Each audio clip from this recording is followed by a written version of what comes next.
Hi Shell. So I've made a few things to send up, but I thought I would make a video because it's much quicker and easier to speak about what I've got. So this is the Braille alphabet sheet, and perhaps you want to copy that for the kids. I don't know if you want them to work individually in pairs. Depends on which activity you're looking at, I guess. So that's the Braille alphabet that they can refer to. I've printed off some resources from this website. It's really, really good. Talks a bit about what Braille is and the numbers. This is really important. Dots 1, 2, 3, 4, 5, 6. You use that language when you're telling children how to do a Braille cell. You refer to the numbers. And a bit more information. It references some activities. I've also printed them off because I think they're really good. The kids will really enjoy it and they'll get it really quickly. They always do. Talks about a few ways that you can create Braille. Now this stylus and frame, I think I've got one. Just look in my little drawer. In here. That drawer. Oh, there's some cool stuff to show. But where's my stylus? I'm not sure. I've got a few things I can show you though. Okay, so this is a frame.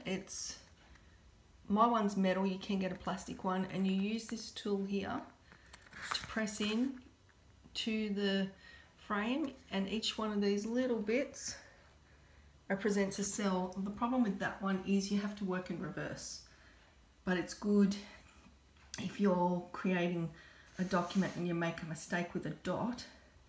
Instead of redoing the whole thing, you can put a hole in where you need it. This is the Perkins, like the one I've got on my table. Portable note taker. They don't look like that anymore. They look way more flash and awesome, but you get the idea. That's an embossing machine like the one I showed you when we were on video. There's information about Braille today. Okay, so then we've got a worksheet, and all you have to do is refer to the alphabet sheet on the front, and the kids will be able to figure out how to create it in Braille. So, for instance, this first picture, car, so you look up the C in Braille. Let me just grab it separately.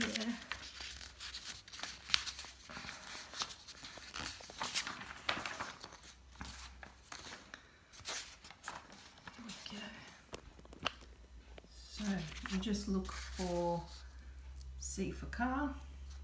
You can see it's dots 1 and 4, and you copy it and colour in the 1 and the 4 on here. Then you've got the A, you do that in the next cell. Each cell is the 6 dots, and then the R, as you can see there, dots 1, 2, 3 and 5. So that's what you colour in over there.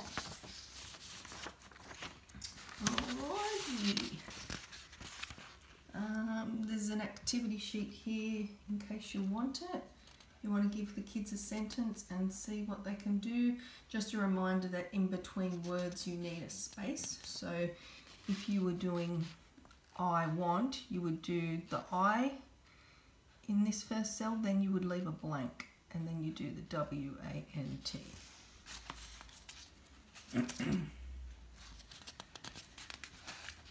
Another one. So this is cool because you can look at the Braille and work it out in reverse. So look at this cell here to start with. Look at your sheet and you'll see that it matches up with the end. So that word starts with an N. This one's a little blurry, but it's pretty cool. The kids can write their name in there. Alright, now the next part. I've brailled up some sheets.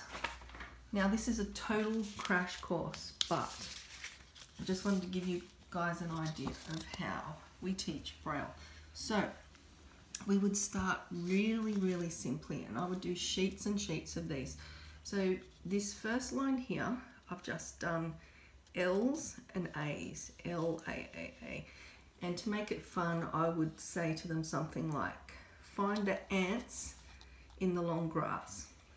So then you're supposed to use all your fingers, but a lot of people like to just use the one.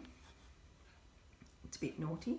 So you just go along and get used to finding the individual dot, and you will be able to do it very easily because the difference between 3 dots and 1 is quite significant, and you get used to feeling that just one dot, A in cell 1. Now the next line, I've made it with C's, L's and C's. So now you might be looking for cats in the long grass and getting used to that feeling. Again, L's and A's, but I've thrown in some C's, and see if you can see the difference. See if you can feel it. Now, looking with your eyes is okay, but it's more effective if you close your eyes or you wear something cute like this to stop temptation. Alright, moving on. I've made this one harder. I don't know how you'll go with this, but I've done C's and A's. Just thought it was interesting because I can feel the difference there, but you might have to go over them a few times because, as I say, I normally do sheets and sheets of similar things, and once the kids get used to that, then we go on to the next. But for the purpose of this just demonstration, this one, A's and D's, I've introduced the D's. Hopefully get used to feeling that. Then I've got what happened there. My excuse is I'm using my brailler at home and it jams all the time on dots, so I've got a letter in there that's an E, but the purpose of this was to do L's and H's. So introducing another letter down here, H's and A's, and then at the bottom I've done some words. So hopefully after feeling a few of the top ones you might be able to recognize you've got an H and an A and a D. So you're reading the word had, and then with an L, lad. And I've done 3 of those sheets, so a few people can work on it at the same time. Often I get the kids to work in pairs. They love to collaborate and help each other. Yeah, so see how you go. I hope you enjoy it, and I'm happy to answer any other questions that you may have. Thank you.